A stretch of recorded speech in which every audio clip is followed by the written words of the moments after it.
한편 보형물이 단순히 휘는 것만이 문제가 아니라 이렇게 휘어있을 경우에는 내 코뼈하고 잘 밀착이 되지 않다 보니까 특히 수술 초기에 염증 상태를 조금 오래 겪게 되고 그 안쪽에 핏물이 고이거나 진물이 고이게 되면은 점차 그런 부분에 피막, 캡슐이 두꺼워져서 구축코가 발생할 가능성이 조금 더 높아집니다.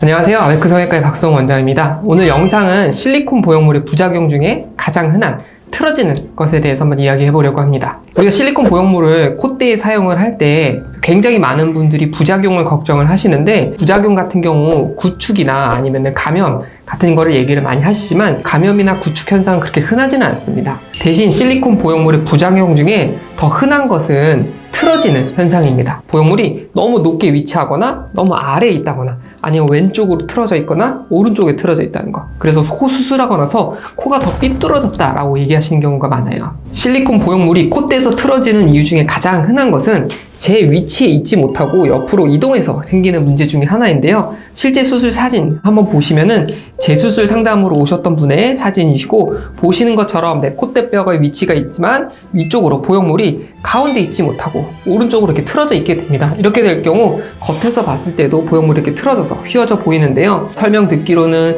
내 얼굴이 원래 삐뚤어져서 그렇다, 얼굴에 비대칭이 있어서 그렇다고 얘기는 하지만 내 코뼈 자체가 완벽하게 대칭이거나 완벽하게 평평한 사람은 아무도 없습니다. 그렇기 때문에 이런 부작용들을 조금 더 예방하기 위해서 여러 가지 수술 방법을 택하게 되는데요. 그 중에 하나가 이 콧대뼈하고 내 실리콘 보형물하고 착 밀착되지 않다 보니까 자꾸 틀어지는 문제가 생기고, 이런 걸 막기 위해서 우리가 카빙한다고 얘기하는 조각하는 과정을 거치게 됩니다. 그래서 이 밑면을 내 콧대뼈에 맞게 약간 울퉁불퉁하게 깎으면 좀 잘 맞지 않을까, 이런 생각들을 했었는데, 실제로는 그런 것들이 잘 맞아 떨어질 경우도 있지만 오히려 그런 것들을 더 다듬으로 인해서 잘 밀착되지 않는 경우가 있어요. 그래서 실제 환자분 CT 사진을 보면 수술하고 나서 실리콘이 자꾸 조금 움직이는 것 같다, 좀 삐뚤어지는 것 같다라고 CT를 찍어 보니까 콧대 밑에 보시면은 이렇게 울퉁불퉁하고 내 하얀색 코뼈가 착 밀착되지 않는 느낌이 드실 수가 있어요. 그래서 이런 보형물을 빼서 보면은 밑에 여러 개 이렇게 파낸 모양이 보이지만 오히려 이런 것들이 더 보형물의 이동을 촉진시키거나 아니면 모양을 틀어지는 원인이 되기도 합니다.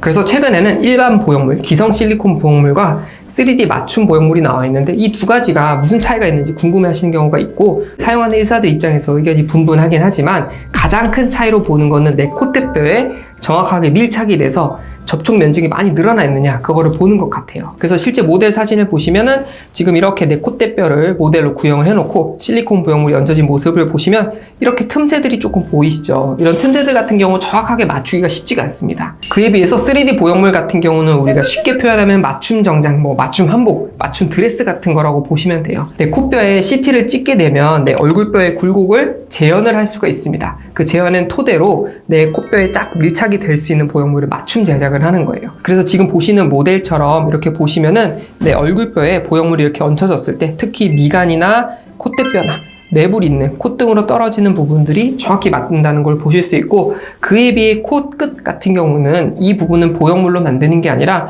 내 코끝에 귀연골이나 비중격 연골, 자가등 연골을 사용을 해서 코끝을 올리기 때문에 이런 부분은 여전히 의사가 담당해야 되지만 내 콧대뼈에 실리콘 보형물이 잘 밀착되지 않아서 생기는 문제를 대부분 조금 더 많이 방지를 할 수 있는 것 같습니다. 그래서 콧대뼈가 휘어있는 경우 보형물을 썼음에도 불구하고 더 휘지 않고 똑바르게 교정되는 실제 사례를 한번 비교 분석을 해드리려고 합니다. 수술 전, 수술 후 양쪽 모습이시고요. 수술 전에 보면은 콧대가 낮아서 많이 보이진 않을 수 있지만 콧대뼈 자체가 약간 이렇게 C자 형태로 휘어져 있는 게 보이실 수가 있고요. 그에 비해서 수술 후에는 반듯하게 일자로 온 모습을 보실 수가 있습니다. 실제 사례 환자분의 수술 전 CT 모양을 보시게 되면 콧대뼈의 오른쪽은 굉장히 길고 완만하게 가는 거에 비해서 왼쪽 같은 경우 이렇게 날카롭게 떨어지고 짧은 게 보실 수가 있어요. 그래서 지금 사례처럼 코뼈에 비대칭이 있을 경우 보형물이 위에 얹혀져 있을 때 이런 것들이 생활하거나 아니면 수술 직후에라도 한쪽으로 기울어지거나 삐뚤어져 갖고 콧대가 휘어 보일 수가 있습니다. 그에 비해서 3D 보형물을 지금처럼 보시면 내 코뼈 자체의 대칭이 안 맞다 보니까 내가 원하는 중심축에 맞춰서 한쪽은 조금 더 길게 제작을 하고 한쪽은 또 짧게 제작을 해서 이 틀어진 축 자체를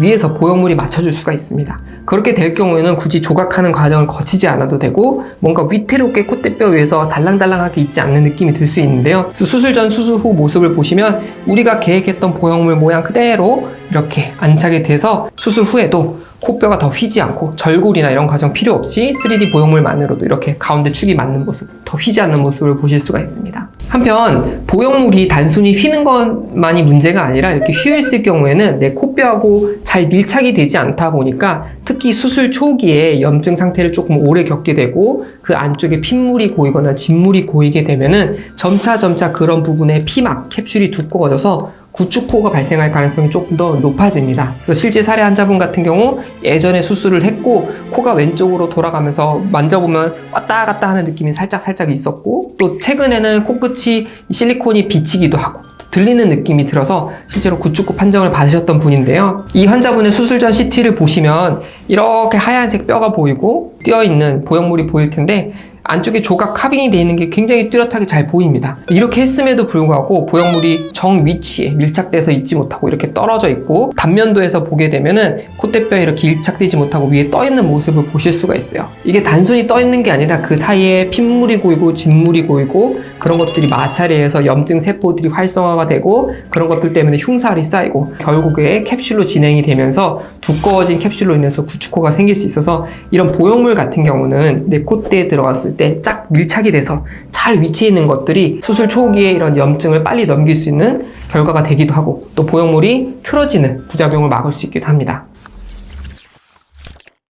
지금처럼 보형물 같은 경우 가장 큰 문제가 되는 거는 삐뚤어진다는 거고요. 실제로 코 수술하는 입장에서는 코가 휘어 보인다는 거에서 굉장히 노이로제가 있을 정도로 수술할 때 굉장히 집중해서 교정하는 부분이기도 합니다. 하지만 내 인체 뼈 자체, 내 코뼈 자체가 이렇게 공장에서 만드는 책상처럼 평평할 수가 없고요. 내가 갖고 있는 얼굴의 비대칭이라든지 뼈의 생김새에 따라서 한쪽으로 기울거나 양쪽의 길이가 다르거나 콧대뼈의 모양이 조금 다르거나 그럴 수가 있어서 과거에는 어쩔 수 없는 부분이다라고 생각을 하고 진행이 됐습니다. 하지만 최근에는 이런 보형물의 발전으로 인해서 내 코뼈의 고유의 굴곡에 맞게 3D 보형물을 제작할 수가 있고, 조각하는 과정이라든지 아니면 수술 후에 부목을 돼가지고 오래 눌러둔다든지 그런 과정 필요 없이도 잘 안착이 돼서 보형물이 움직이지 않는 장점을 얻을 수가 있습니다. 오늘 영상 도움이 되셨다면 채널 구독, 영상 좋아요 함께 부탁드리겠습니다.